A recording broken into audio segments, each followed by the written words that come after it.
ጤና ይስጥልኝ ውድ ወዳጆቼ፣ እንደምንከረማችሁ እንደምንሰነበታችሁ። እኔ በጣም ደህና ነኝ፣ ሁሉ ሰላም ነው። ዛሬ አንድ ከኢትዮጵያውያን መነኩሴ ገዳም አባቶች ጋር በጣም ተመሳሳይ ተቀራራቢ ይዘት ያላቸው ቀልቤን የሳቡኝ መነኩሴ አጋጣሚ በተለያየ ሚዲያ ላይ አጋጣሙኝ አየኋቸውና እስቲ ለሀገሬ ተመልካቾች ደግሞ እስቲ የተሰማኝ ስሜት ላካፍላችሁ ብዬ ነው ስለኚህ መነኩሴ ይዤ ቀረብኩት። እኚህ መነኩሴ በፊት በዓለማዊው ዘመናቸው የተለያየ ስራ ይሰሩ የነበሩ እንደማንሱ ዓለማዊ የነበሩ ሰው፣ እንደውም በፈጣሪ እምነት ያልነበራቸው ኤቲስት የሚባል ቅጽል ስም የተሰጣቸው ምንም አይነት እምነት ያልነበራቸው በቃ በፈጣሪ መኖር የማያምኑ የነበሩ፣ እንደውም የዩኒቨርሲቲ የፍልስፍና ፕሮፌሰር ነበሩ። የተወለዱት አውስትራሊያ ነው እና በዚህ ዓለማዊ ህይወታቸው ምንም ወደዚህ ህይወት ይመጣሉ ብሎ ማንም ያልጠበቃቸው ሰው ነበሩ እና በተለያየ ህይወት አጋጣሚ እንግዲህ ፈጣሪ የሚወደውን ነው የሚጠራውና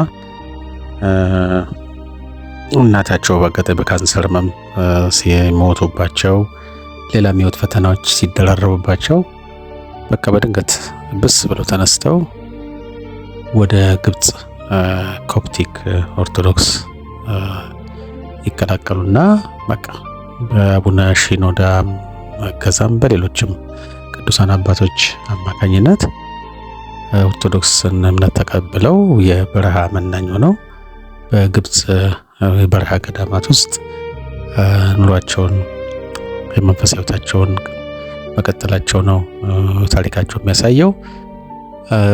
ምንድነው ታዲያ ያስደነቀ ነገር ከሳቸው? ምን አዲስ ነገር ይዘልን ቀረብክ ለምትሉኝ ብዙ ጊዜ ሚዲያ ላይ አያቸዋለሁ። እዚህ ቲክቶክ ላይም ፋዘር ላዛረስ ይባላሉ፣ ፈልጋችሁ ታገኟቸዋላችሁ። በቃ አብዛኛው ጊዜያቸውን ከምንና ህይወት በተጨማሪ ቤተክርስቲያን በማሰራት ዝናብ ፀሐይ ሳይበግራቸው አብረው እንደ አናጺም እንደ ግንበኛም እንደ የብረት ባለሙያም ሆነው የሚሰራውን ህንፃ አብረው የተሳተፉ እየሰሩ እያገለገሉ እያሰሩም ቆመው ብቻም ሳይሆን አብረው ራሳቸው ተሳትፎ እያደረጉ በቃ ፈገግታ አይለያቸውም፣ ደስተኛ ናቸው።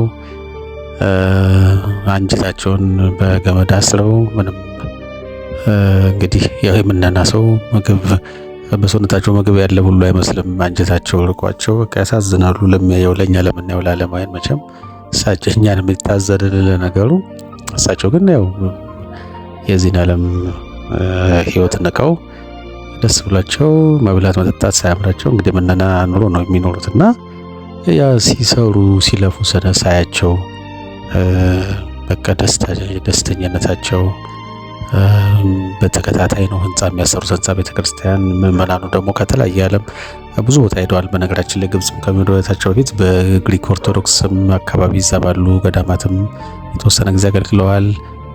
በዚህ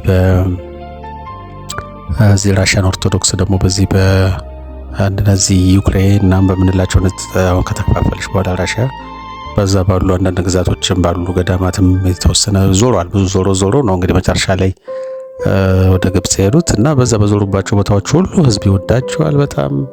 ቤተክርስቲያን የሚሄዱበት ቦታ ያሰራሉ። ብዙ ቪዲዮቻቸው የሚታዩት በቃ በየቦታው ህዝቡ ምዕመናኑ ከእሳቸው ጋር በመሆን ሚስማሩን፣ ብረቱን፣ እንጨቱን በማቀበል አብሯቸው እየሰራ ቤተክርስቲያኑን ሲያግዛቸው እሳቸውም በቃ ደስተኛ ሆነው እንዲሁ እንቅስቃሴያቸውን ሳይ የኛም አባቶች እንግዲህ ያው ቀደምት ናቸው፣ ምንም ጥርጥር የለውም። ከዚህም በላይ በታላቅ ተጋድሎ የሚያኮሩ አባቶች ያሉን አውቃለሁ። የሉም ማለትም ሳይሆን ምናልባት ትንሽ ለየት የሚያደርጋቸው እኚህ በቃ አብረው ሰርተው መሰራታቸው፣ አብረው ይሰራሉ።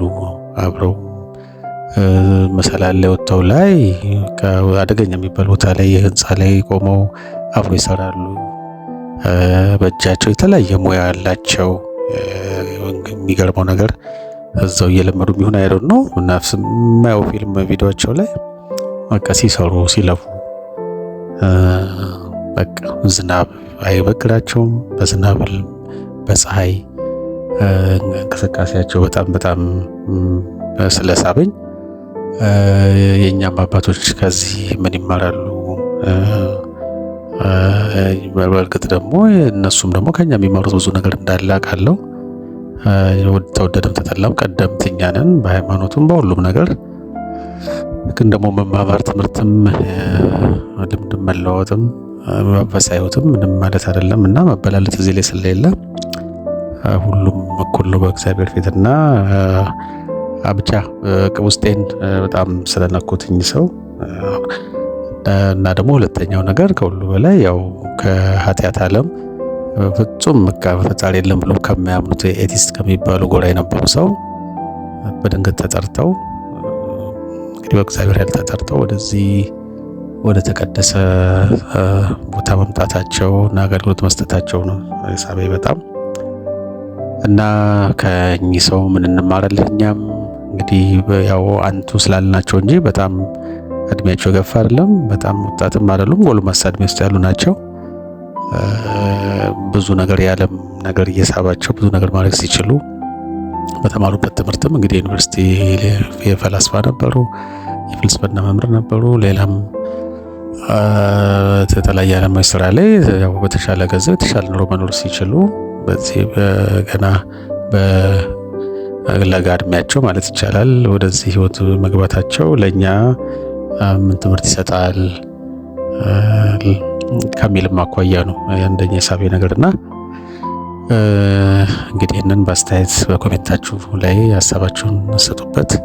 ለበለጠ መረጃ በዩቲዩብ ላይም ቲክቶክ ላይም ፋዘር ላዛረስ ይባላሉ ወይም አባት ላዛረስ የሚባሉ ናቸው። በዛ በትገቡ ታገኛቸዋላችሁ። ባዮግራፊያቸውንም ሾርት ቪዲዮም በቪዲዮም ስለሳቸው ከቢቢሲም ደግሞ ከዚህ በፊት ኢንተርቪው ያደረጋቸውም የተለያዩ መረጃዎች ማግኘት ትችላላችሁ። ለበለጠ መረጃና እስቲ እናንተ ማስተያየት ሰጡበት። ይህን ቻናሉን ለማሳደግ እናንተም እንግዲህ ሼር በማድረግ ላይክ በማድረግ ሰብስክራይብ በማድረግ ቻናሉን እናሳድገው። ትንሽ ወደ ኋላ ቀርተናል። ያው አባት አስፋ ስላሴን ስንዘግብ ቆይተን በመሀል እኔም በአንዳንድ ሁኔታዎች ስላልተመቸኝ ትንሽ ወደ ኋላ ቻናሉን ዘግተነዋል እና ውስጥ እንደ አዲስ የተለያዩ ነገሮችን እየፈላለኩ ለእናንተ ለውድ ተመልካቾች ማቅረቤን እንቀጥላለሁ። እኔንም እንድበረታ አግዙኝ። ስላዳመጣችሁኝ ከልብ አመሰግናለሁ።